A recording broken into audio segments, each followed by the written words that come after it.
السلام علیکم ورحمۃ اللہ وبرکاتہ. نحمده ونصلي على رسوله الكريم. اما بعد فاعوذ بالله من الشيطان الرجيم. بسم الله الرحمن الرحيم. وقضى ربك الا تعبدوا الا اياه وبالوالدين احسانا اما يبلغن عندك الكبر احدهما او كلاهما فلا تقل لهما اف ولا تنهرهما وقل لهما قولا كريما واخفض لهما جناح الذل من الرحمة وقل رب ارحمهما كما ربياني صغيرا. صدق اللہ العظیم. اللہ رب العزت جو انسانوں کا خالق ہے، اس اللہ کو یہ بہت اچھی طرح معلوم ہے کہ یہ جو انسان اللہ نے پیدا کیا ہے اس کے کس عمر میں کیا جذبات ہوں گے، کیا احساسات ہوں گے. بچپن کے اندر اس کے احساسات کیسے ہوں گے، نوجوانی میں اس کے جذبات میں کیا تبدیلیاں آئیں گی، شادی ہو جائے گی تو کیا تبدیلیاں آئیں گی، اولاد ہو جائے گی اس عمر میں کیا مزاج ہوں گے، کیا رویے ہوں گے. پھر بڑھاپا آ جائے گا تو پھر اس وقت گھر میں کچھ جوان موجود ہوں گے، بچے جوان ہو جائیں گے، بچیاں جوان ہوں گی، ادھر یہ ماں باپ بوڑھے ہوں گے، کیا حالات پیدا ہوں گے، یہ سارا اس خالق کو معلوم. یہ سب کچھ اس خالق کو معلوم.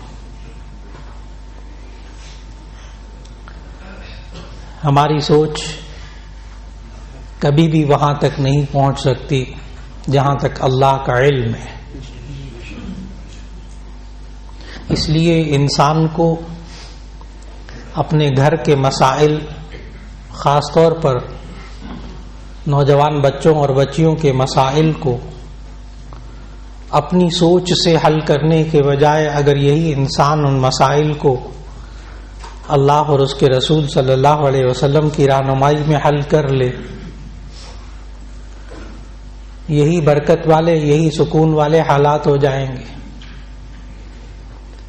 اور اگر اس گھر کے اندر نوجوان اولاد، بچے اور بچیاں اپنی سوچ کے مطابق چلیں گی اور اپنے سوچنے میں اللہ اور اس کے رسول صلی اللہ علیہ وسلم کی رہنمائی سامنے نہیں رکھیں گے، ادھر بزرگ جو ہے وہ اپنے رویوں میں، اپنی سوچوں میں، اپنی بیماریوں میں، اپنی پختہ عادتوں میں اتنے ہو جاتے ہیں کہ پھر وہ اپنی سوچ پر عمل کرتے ہیں. نتیجہ یہ ہوتا ہے کہ کلیش سامنے آتا ہے، دوسرے کے جذبات پامال ہوتے ہیں، دوسرے کے جذبات کو ٹھیس پہنچتی ہے. ماں باپ کی کوشش ہوتی ہے کہ میں اپنی جوان اولاد کو بندہ بنا کے چھوڑوں گا. بڑی اچھی سوچ، میں اپنے نوجوان بچے اور بچیوں کو بندہ بنا کے چھوڑوں گا. اور نوجوان جو بچے اور بچیاں ہوتے ہیں وہ بھی یہ سوچ رہے ہوتے ہیں ہم ان بوڑھوں کو بندہ بنا کے چھوڑیں گے. نتیجتاً بے سکونی، نتیجتاً بے سکونی. خالق نے یہ بھی نہیں کہا کہ بچوں کے ساتھ اور بزرگوں کے ساتھ ایک جیسا سلوک کرو، یہ بھی نہیں کہا. نوجوانوں کو کچھ اور سمجھایا، بچوں کے لیے کچھ اور ہدایات دیں اور بزرگوں کو کچھ اور ہدایات دیں. آج کی نشست میں بس یہی عرض کرنا مقصود ہے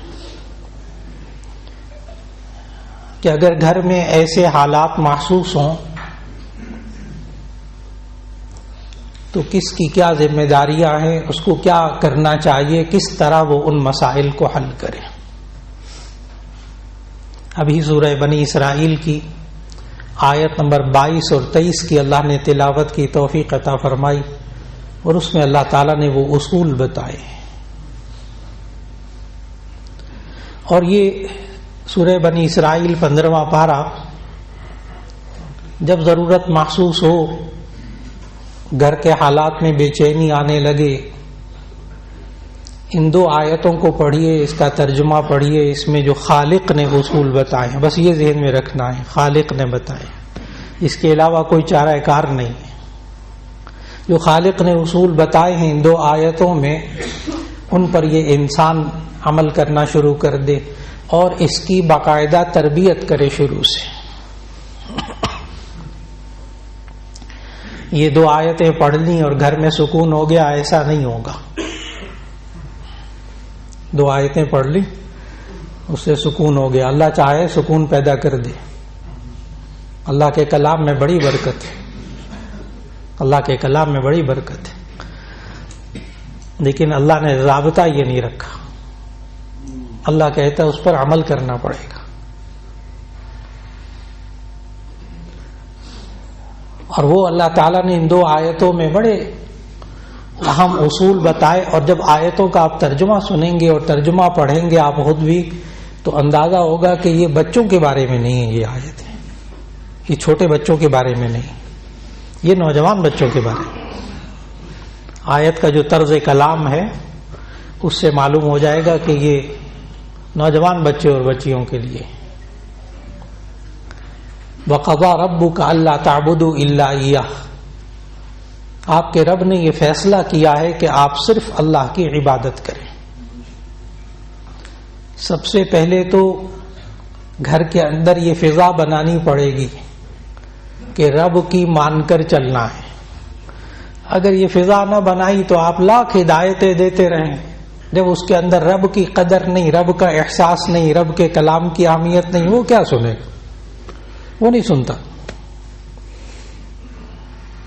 وہ کہے گا اپنی آیتیں حدیثیں اپنے پاس رکھی، بس میں جو کہہ رہا ہوں نا، میری جو مرضی وہ پوری کرے. اس کے ذہن میں ہے ہی نہیں اللہ نے کہاں سے بنیاد کہاں سے بنائی کہ پہلے اس کو مان کر چلنا، رب کی مان کر چلنا، اس پر لے کر تو آئیں، اور اس کے لیے شروع سے محنت کرنی پڑے گی. وہ 7 سال کی عمر سے نماز کے لیے کہنا پڑے گا، امر بالمعروف نہی عن المنکر، نیکی کا حکم دینا پڑے گا، برائی سے روکنا پڑے گا. پھر حالات آگے آ گئے تو ایسی صورت میں ان باتوں پر عمل کرنے کا جو آگے آئیں گی. اور رب کی ماننے پر محنت نہ کی ہو نا، پھر خالی اس کے اندر جو 5 آگے ہدایات آ رہی ہیں ان 2 آیتوں میں، ان 2 آیتوں کے اندر جو 5 احکام ہیں ان کو سامنے رکھیں گے، کوئی اہمیت نہیں دے گا. نہ نوجوان بچہ نہ نوجوان بچی، کوئی اہمیت نہیں دے گا، اسے یہ عام سی باتیں لگیں گی. اس لیے پہلی بنیاد وَقَضَىٰ رَبُّكَ أَلَّا تَعْبُدُوا إِلَّا إِيَّاهُ، آپ کے رب نے فیصلہ کیا کہ آپ صرف اسی اللہ کی عبادت کریں. عبادت کیا؟ اس کی بات مان کر چلنا. 24 گھنٹے کی زندگی کو، صبح شام کی زندگی کو اللہ اور اس کے رسول صلی اللہ علیہ وسلم کے حکم کے مطابق چلانا، یہ ساری عبادت ہے.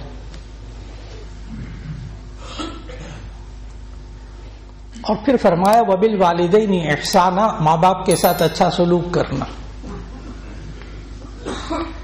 پھر آگے کہا اما یبلغن عندک الکبر احدہما او کلاہما، اما یبلغن عندک الکبر احدہما او کلاہما، جب ان دونوں میں سے ایک بوڑھا ہو جائے یا دونوں بوڑھے ہو جائیں، بڑھاپے کو پہنچ جائیں، فلا تقل لہما اف. نمبر 1 بات کہ ان کو اف نہیں کہنا. اف عربی زبان میں کہتے ہیں تکلیف کی آواز کو، کوئی ایسا کلمہ جس سے تکلیف پہنچ جائے، کہ ایسی بات جس سے تکلیف پہنچ جائے. لا تقل لہما اف. نمبر 1 ان کو اف نہیں کہنا. ہلکی سی بھی تکلیف پہنچانے کی کوشش نہیں کرنی جب یہ دونوں بوڑھے ہو جائیں یا ایک بوڑھا ہو جائے. یہ آیت بتا رہی ہے جب دونوں بوڑھے ہو جائے، ایک بوڑھا ہو جائے. یہ آیت کے الفاظ بتا رہے ہیں کہ یہ نوجوان بچے اور بچیوں کے لیے. آگے بھی الفاظ بتائیں گے کہ یہ نوجوان بچے اور بچیوں کے لیے. مسائل پیدا ہی وہیں ہوتے ہیں، کلیش وہیں ہوتا ہے. چھوٹے سے بچوں کے ساتھ تھوڑے ماں باپ کا کلیش ہوتا ہے. چھوٹی بچیوں کے ساتھ تھوڑے کلیش ہوتا. کلیش تو جب ہوتا ہے جب وہ جوان ہوتا ہے، اس کی اپنی قوت عروج پر ہوتی ہیں، قوت غضبیہ اس کی عروج پر ہوتی ہے، اس نوجوان اور بچے اور بچی کی غصے کی طاقت. قوت عقلیہ اس کی عروج پر ہوتی ہے، یعنی سوچنے سمجھنے کی طاقت عروج پہ ہوتی ہے. کبھی نوجوان بچے اور بچیوں کو بے وقوف نہ سمجھے، احمق نہ سمجھے. اب تو جدید سائنس اور جدید نفسیات یہ کہتی ہے کہ آپ کے جو بچے ہیں وہ آئی کیو لیول میں اور آپ کی ذہنی صلاحیتوں میں وہ آپ سے 20 سال آگے ہوتے ہیں. نفسیات اب لکھ رہی ہے کہ نوجوان نسل جو ہے وہ اپنے ماں باپ سے، بڑوں سے 20 سال آگے ہوتی ہے ذہنی صلاحیت میں. قوت عقلیہ بھی دیکھے نا کمال کی ہے اس کی سوچنے سمجھنے کی صلاحیت بھی بہت اونچی ہے نوجوان بچے اور بچیوں کی. ان کی قوت شہویہ یعنی خواہشات کی طاقت وہ بھی بڑی ہوتی. یہ بوڑھا بوڑھی اپنی زندگی میں اپنی آرزویں پوری کر چکے ہوتے ہیں، بے بس ہو چکے ہوتے ہیں، بیماریاں طرح طرح کی گھیری ہوتی ہیں، ادھر سے نوجوان بچے اور بچیاں ہوتی ہیں، تو یہ تینوں قوتیں عروج پر ہوتی ہیں. قوت غضبیہ بھی، غصے کی طاقت بھی نوجوان بچوں میں عروج پہ ہوتی ہے. یہ اللہ کا نظام ہے. یہ بھی بزرگ جب نوجوان تھے ان کے اندر بھی یہی کچھ تھا. یہی اس کے اندر قوت عقلیہ بھی کمال کی تھی انہی بزرگوں کے اندر جب یہ جوان تھے. انہی کے اندر قوت شہویہ یعنی خواہشات کی طاقت. خواہشات صرف مخصوص خواہشات نہیں، کھانا پینا، اب یہ مجھے چاہیے، وہ چاہیے، اب یہ چاہیے، وہ چاہیے، ایسا کپڑے چاہیے، ایسا لباس چاہیے، ایسے جوتے چاہیے، ایسا آرام چاہیے، ایسی گاڑی چاہیے، ایسا فلاں چاہیے. یہ قوت شہویہ خواہشات وہ بھی کمال کی ہوتی. جب وہ حاصل کرنا چاہتے اپنی قوت غضبیہ غصے کی طاقت کو بھی پورا کرنا چاہتے ہیں، اور قوت عقلیہ بھی کمال کی ہوتی ہے، اور قوت شہویہ خواہشات کی طاقت بھی کمال کی ہوتی ہے، تو اس وقت پھر وہ پورا کرنا چاہتے ہیں اپنی بات کو، اپنی منمانی کرنا چاہتے ہیں. اس وقت ماں باپ کو وہ بات کہتے ہیں اف والی، تکلیف پہنچانے والے. نہیں مانتے تو بد زبانی بھی کرتے، نہیں مانتے تو ہاتھ بھی اٹھاتے. گھر کی چار دیواری آج بہت عجیب ہو چکی، الا ماشاء اللہ. انسان بیان بھی نہیں کر سکتا، باپ اپنی زبان سے، ماں اپنی زبان سے بیان بھی نہیں کر سکتی جب جوان اولاد ہاتھ اٹھا رہی گھروں کے اندر. جب جوان اولاد اپنی بیوی پر ہاتھ اٹھا رہی، بیان بھی نہیں کر پاتے، محفل میں بھی بیان نہیں کر پاتے، کسی کو کہہ بھی نہیں سکتے. لیکن اصول فقہ کی کتاب ہے اصول الشاشی، تمام مدارس میں پڑھائی جاتی ہے. اس میں اس آیت کے اس حصے سے استدلال کرتے ہوئے لکھتے ہیں علامہ نظام الدین شاشی اپنی کتاب کے اندر، لا تقل لہما اف، کہ ماں باپ کو اف نہیں کہنا چاہیے. اس آیت سے دلیل پکڑتے ہوئے، دلیل حاصل کرتے ہوئے کہتے ہیں کہ تحریم الضرب والشتم لابویہ، کہ ماں باپ کو گالی دینا اور ماں باپ کے اوپر ہاتھ اٹھانا یہ حرام ہے. جب اف کہنا حرام ہے، تکلیف کی ہلکی سی بات کہنا حرام، لا تقل لہما اف، حرام کا لفظ اس لیے کہ یہ نہیں کا صیغہ ہے. قرآن حکیم میں جب نہیں کا صیغہ آتا ہے اس سے حرمت ثابت ہوتی. اس کا علاج بھی ہے، علاج بھی اگر ہو جائے تو اس کا تدارک یہ ہے کہ ماں باپ سے معافی مانگ لیجیے، ماں باپ سے معافی مانگ لیجیے. یہ سلسلہ چلتا رہتا ہے، چلتا رہتا ہے، لیکن زیادہ نہیں چلنا چاہیے، زیادہ نہیں چلنا چاہیے. اس لیے کہ نبی صلی اللہ علیہ وسلم جب معراج پہ تشریف لے گئے تو اس وقت نبی صلی اللہ علیہ وسلم کو احادیث موجود ہیں، نبی صلی اللہ علیہ وسلم کو کچھ سزائیں دکھائی گئی تھی معراج کے سفر میں. اس میں سے ایک سزا ایک اور تھی، یہ ماں باپ نے بھی سمجھنا ہوگا اس کو، اور بچوں نے بھی سمجھنا، اور نوجوان اولاد نے بھی سمجھنا ہوگا اس حدیث کو، کہ معراج کے موقع پہ تشریف لے گئے تو وہاں نبی صلی اللہ علیہ وسلم کو چند سزائیں دکھائی گئی. تو ان میں سے ایک سزا یہ تھی کہ ایک انسان ہے وہ جلتا ہے اور جل کے راکھ ہو جاتا ہے، پھر ایک دم ٹھیک ہو جاتا ہے، تندرست، پھر جلتا ہے، پھر راکھ ہو جاتا ہے، پھر ٹھیک ہو جاتے. نبی صلی اللہ علیہ وسلم سے پوچھا جبرائیل سے یہ کیا ہے, اسے کیا ہو رہا ہے؟ جبرائیل نے کہا یہ وہ نوجوان ہے جو اپنے ماں باپ کو دکھ پہنچاتا تھا, تکلیف پہنچاتا تھا. تھوڑی دیر بعد ماں باپ پھر ٹھیک ہو جاتے تھے. بچہ ہے, بغیر معافی مانگے ٹھیک ہو جاتے تھے, ہو جاتے ہیں ٹھیک. پھر یہ ان کو دکھ پہنچاتا تھا, پھر ماں باپ جلتے تھے, پھر ٹھیک ہو جاتے تھے, کوئی بات. بچہ پھر دکھ پہنچاتا تھا, چند دن کے بعد پھر ماں باپ جلتے تھے, پھر ٹھیک ہو جاتے تھے. آج اس کی بھی یہی سزا ہے, آج اس کی بھی یہی سزا ہے. یہ جلے گا, ٹھیک ہو جائے گا, راک ہو جائے گا, پھر تندرست ہوگا, پھر اس کو اسی طرح تکلیف میں مبتلا کیا جائے گا جس طرح وہ زندگی میں ماں باپ کو تکلیف پہنچاتا رہا, دکھ پہنچاتا رہا. آج سوچنا ہوگا گھروں کے ماحول کے اندر کہ آخرت میں کیا ہے. ہاں, اس کا علاج کیا ہے؟ آخرت کی سزا کو اگر معاف کرانا ہو تو ماں باپ سے فوراً معافی, 1 دفعہ 2 دفعہ 10 دفعہ 20 دفعہ 1000 دفعہ, پتہ نہیں کتنے سال تک, لیکن عفو درگزر, معافی مانگتے رہے نا. بعض حضرات کہتے ہیں کہ معافی مانگی, پھر معافی مانگی, پھر معافی مانگی, پھر معافی مانگی. کیا فائدہ ایسی معافی مانگنے کا جب بندہ ہی نہیں بننا اس میں؟ نہ میرے بھائیو, نہ. اگر بچے معافی مانگیں 1 دفعہ, نوجوان بچے بات انہیں کی ہو رہی ہے, ان کو معاف کر دیجیے. پھر انسان ہے, تکلیف پہنچائیں گے, پھر معاف کر دیں تاکہ اس کے ذمے میں یہ گناہ نہ رہے. اور عجیب بات عرض کرنے لگا ہوں کہ یہ معافی مانگے, اس کی قدر کیجیے. نوجوان بچے اور بچیاں جب کبھی اپنی غلطی پر معافی مانگیں ان کی قدر کیجیے, اس لیے کہ معافی وہ مانگتا ہے جس کے دل میں غلطی کا احساس ہوتا ہے. اگر آپ نے معاف نہ کیا اور معافی کے حالات نہ بنائے تو ایسی صورت میں ان کے اندر سے گناہ ہونے کا احساس ختم ہو جائے گا. یہ معافی نہیں مانگیں گے, پھر توبہ استغفار کی طرف آئیں گے ہی نہیں. اس لیے اس بار بار معافی کرنے کو کوئی بیکار کام نہ سمجھیے گا کبھی زندگی میں. بار بار معاف کرنے کو کبھی زندگی میں بیکار کام نہ سمجھیے گا. یہ چلے گا سلسلہ. گناہوں سے معصوم صرف انبیاء علیہ السلام کی ذات ہے. یہ بچے بھی گناہوں سے معصوم نہیں ہیں, یہ نوجوان بھی گناہوں سے معصوم نہیں, ہوتے رہیں گے. لیکن جس طرح اللہ عفو درگزر کا دروازہ بند نہیں کرتا, یہ ماں باپ بھی عفو درگزر کا دروازہ بند نہ کرے, نہ بند کرے, کچھ ہو جائے. لا تقل لهما اف, ان کو اف نہ کہنا. ایک نصیحت یہ اللہ نے فرمائی. 5 فارمولے دیے اللہ نے اس آیت کے اندر, ان 2 آیتوں کے اندر 5 فارمولے گھر کے حالات کو درست کرنے کے لیے. میں نے پھر عرض کر دیا, اس کے علاوہ چارہ کار کوئی نہیں. نمبر 2 ولا تنہرہما. نمبر 2 ولا تنہرہما, ان کو جھڑکنا نہیں ان دونوں کو. یہ جو بوڑھے ہو گئے, اب یہ لا تنہرہما بھی بتا رہا ہے کہ یہ بوڑھوں کے لیے, جب بوڑھے ماں باپ ہوتے ہیں. چھوٹے بچوں کے لیے یہ آیت نہیں ہے.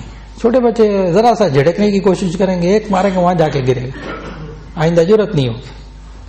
یہ جھڑکنے کا عمل یہ جوان بچوں میں سے ہوتا ہے. لا تنہرہما, ان کو جھڑکنا نہیں. نوجوان کیوں جھڑکتا ہے؟ اس کو عادت پڑ جاتی ماں باپ کو جھڑکنے کی, بوڑھے کو جھڑکنے کی, اس لیے کہ وہ سمجھتے ہیں کہ میں ان کو چپ کرا دوں گا نا تو ذرا امن آ جائے گا تھوڑی دیر کے لیے, جھڑکوں گا چپ کر کے بیٹھ جائیں گے. لیکن وہ آخرت والی وہ مثال یاد رکھ لیجئے گا. اب جھڑک کے چپ تو کرا لیا, ان کو جلا تو دیا, ان کو دکھ تو پہنچا دیا ہے, آگے جا کر پھر اسی دکھ میں مبتلا ہونا پڑے گا, بار بار جلنا پڑے گا, بار بار تندرست ہوگا یہ نوجوان. اس لیے لا تقل لهما اف, ان کو اف نہیں کہنا, تکلیف پہنچانے کی ہلکی سی بات بھی نہیں کہنی. نمبر 2 ولا تنہرہما, ان کو جھڑکنا نہیں چاہے کچھ ہو جائے. بعض نوجوان ہوتے ہیں آگے جا کر کہتے ہیں اگر حالات ایسے آ جائے تو جھڑکنا پڑے, مجبور ہو جائے. جی مجبور ہو جائے تبھی تو کہا ہے نا, قابو رکھے اپنے آپ پر, نہ جھڑکے, کچھ ہو جائے. لا تنہرہما, ان بوڑھا بوڑھی کو جھڑکنا نہیں, ماں باپ کو. نمبر 3 وقل لهما قولا کریما واخفض لهما جناح الذل ولا تنهرهما, ان کو جھڑکنا نہیں. نمبر 3 وقل لهما قولا کریما, ان سے نرم لہجے میں بات کرنی ہے. کچھ ہو جائے, اپنی مرضی کی شادی کرنا چاہتے ہیں, اپنی مرضی کا کاروبار کرنا چاہتے ہیں, پیسہ لینا چاہتے ہیں, کچھ ہے, 1 دفعہ 2 دفعہ 3 دفعہ میٹنگ کیجئے، بات کیجئے، نرمی سے بات کیجئے، 10 دفعہ کر لیجئے، لیکن قل لهما قولا کریما. یہ میرے ماں باپ آپ نہیں سمجھتے مولانا صاحب، میرے ماں باپ جو ہے نا وہ نرم لہجے میں سمجھنے والی قوم ہی نہیں، نسل ہی نہیں. نعوذ باللہ من ذالک، نعوذ باللہ من ذالک. لیکن میرے عزیزان محترم، اس کے لیے ماں باپ کو شروع سے اولاد سے نرم لہجے میں بات کرنی پڑے گی. باپ پھر وہیں آ جائے گی. ماں باپ جوانی تک بچوں کے ساتھ سخت لہجے میں، ترش لہجے میں جھڑکنا، ڈانٹنا عادت بنا لیں. کبھی کبھار برداشت ہو جاتا ہے، عادت بنا لیں. جوان ہونے کے بعد یہی بچے اور بچیاں اسی سبق کو دوبارہ دہرا کر سنائیں گے ماں باپ کو.